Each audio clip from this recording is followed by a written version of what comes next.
Hello दोस्तों, नमस्कार। आप सभी का हमारे YouTube चैनल विल टुमारो में स्वागत है। दोस्तों, आज के इस वीडियो में हम बात करेंगे हिंदी साहित्य के बारे में और हिंदी साहित्य के अंतर्गत आज का हमारा टॉपिक होगा तार सप्तक।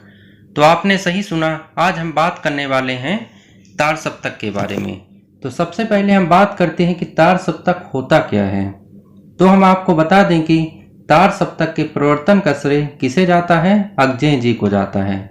वैसे यदि हम देखें तो तार सप्तक के बारे में ख्याल तो प्रभाकर माचवे जी को आया था, परंतु उसके प्रवर्तक कौन है? अग्जेय जी हैं।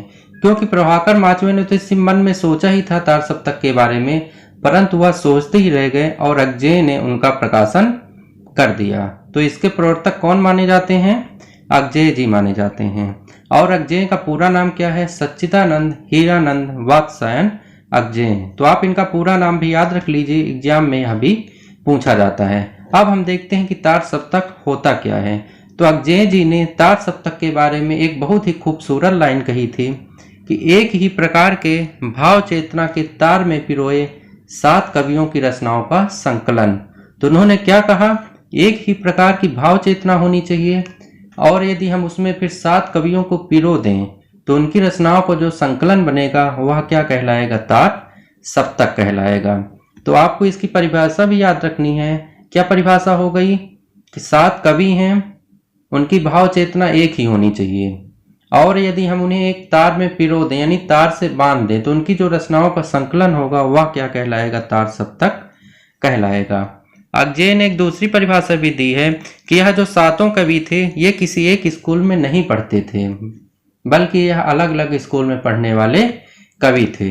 और उन्होंने दूसरी बात यह भी कही है कि वह राही नहीं थे, यानी कि वह राहगीर नहीं थे, बल्कि वह राहों के अन्वेषी थे। अन्वेषी यानी खोज करने वाले, यानी कि वह राहों की खोज करता थे। तो आपको यह दोनों परिभाषाएं भी याद रखनी है। अब हम देखते हैं तार सप्तक से कुछ महत्वपूर्ण बिंदुओं को जो कि एग्जाम में पूछे जाते हैं।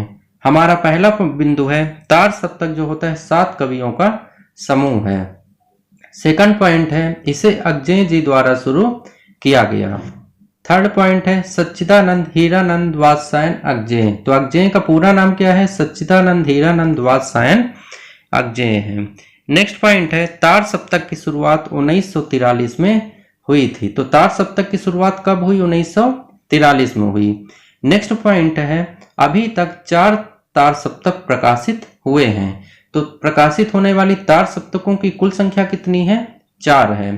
तार सप्तक प्रत्येक 8 साल बाद प्रकाशित होता है। तो तार सप्तक जो है प्रत्येक 8 साल बाद प्रकाशित होता है, परंतु जो चौथा तार सप्तक है वह 20 साल बाद प्रकाशित हुआ था। तो नॉर्मली तो 8 साल बाद होता है, लेकिन जो चौथा हुआ था 20 साल बाद प्रकाशित हुआ था। अब हम देख लेते हैं उनके सन कौन कौन से हैं।